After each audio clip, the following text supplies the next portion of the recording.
Now what the D-League is essentially something that exists where up-and-coming players and coaches can prove themselves and earn a spot in the main division of the BBR. I think the game is over, because even if you swap the bundle, he jigs. Okay, he was physically defensive, never mind. And I don't think he was unaware. I definitely think he was water absorbed. I'm +3 now. I think this is a game. Like, I didn't really want it like this, but I think this is a game. I'm just gonna tell that. I think this is a game.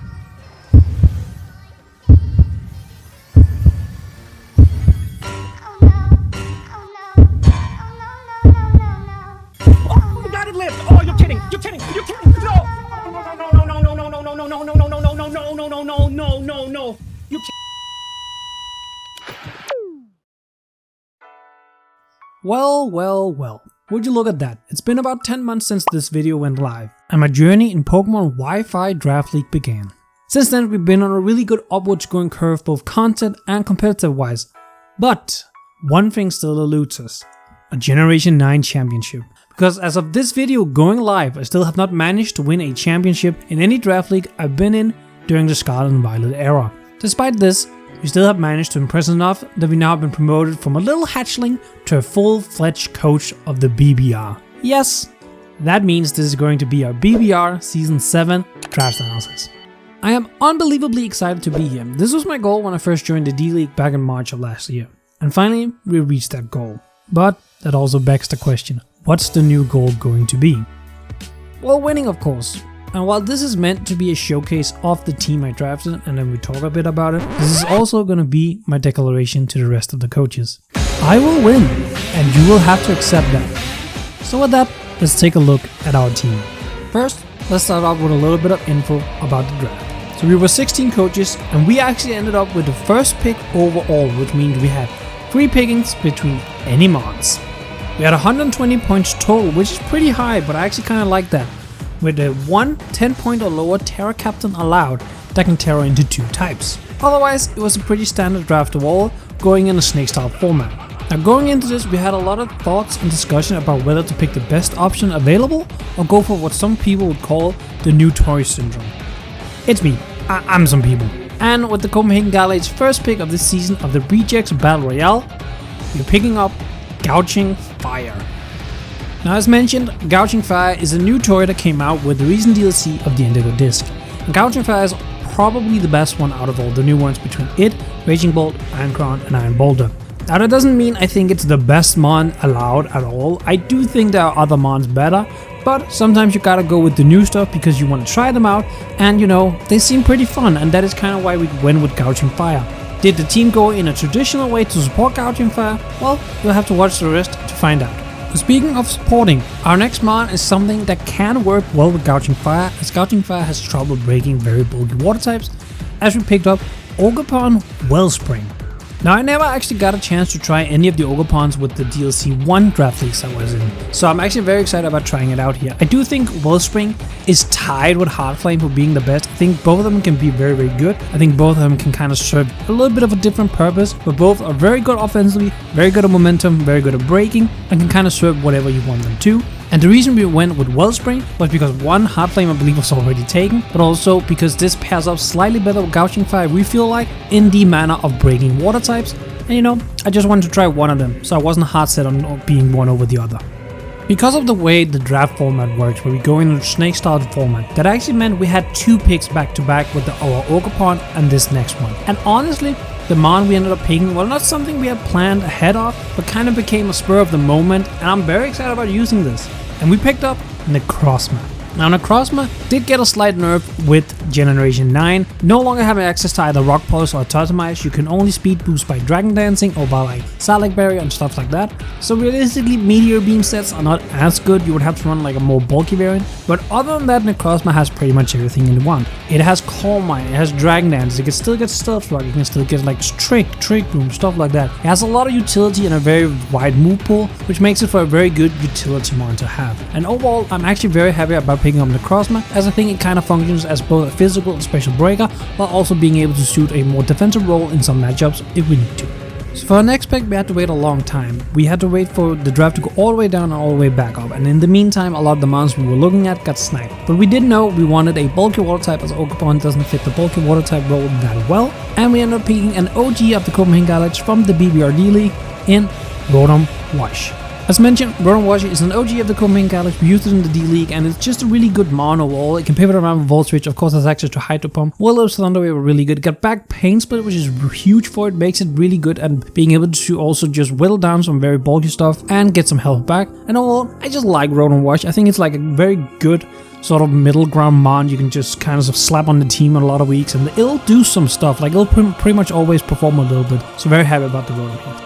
Paired with the Rotom, here's a mon I really wanted to use. I didn't care that much if it fit on the team, I didn't care that much if it was early. I wanted it now because I knew it probably wouldn't come back. And that was Quil. Now I actually really like Hisuian Qwilfish and Qwilfish, and honestly that made me want to try Quil. I think Quil looks really cool on paper. Access to, of course, spikes, T-spikes, Intimidate is really good. Barbarage is one of my favorite moves. I've now found out I love Barbarage. I think it's such a fun move to use. And overall, Quil has some very interesting niche qualities about it. It can both be very good offensively with sword stands and you can potentially have rain up, or it can be a very good like defensive pivot, get spikes up, can run poison. I believe it does get poison point as well, the same way the Qwilfish does. And you can kind of mess around a little bit with Quil. I think it has a sort of creative side to it that a lot of people might not really realize, and I think it's going to be an interesting one to build with. By now you know the drill. We had to wait a long time, and when it finally came back to us, I knew immediately what I wanted. I wanted to pick up my Terra Captain, because getting a Terra Captain somewhat early on is often good, because it means you can get a high tier one, or at least one you yourself value pretty highly.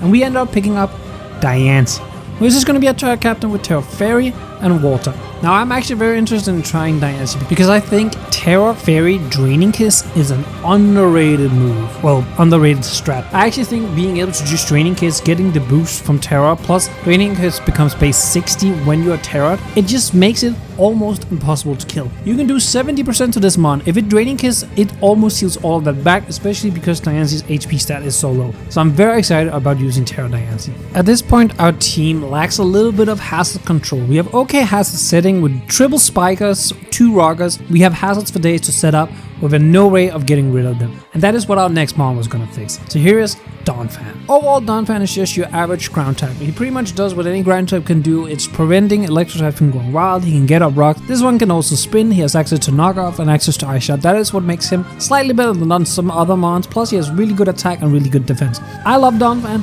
but that doesn't mean Donvan is anything special. I do think it's a really good pickup here, as it kind of rounds out our team. As I said, we get some good hazard control. Now next on our team is one of the more interesting choices we made for this team, because our team realistically lacks a good way of dealing with fairy types. And while we could have gone for a very strong defensive steel types to make sure fairy types cannot beat us, we kind of went opposite and went for something offensive. And we picked up Iron Crown.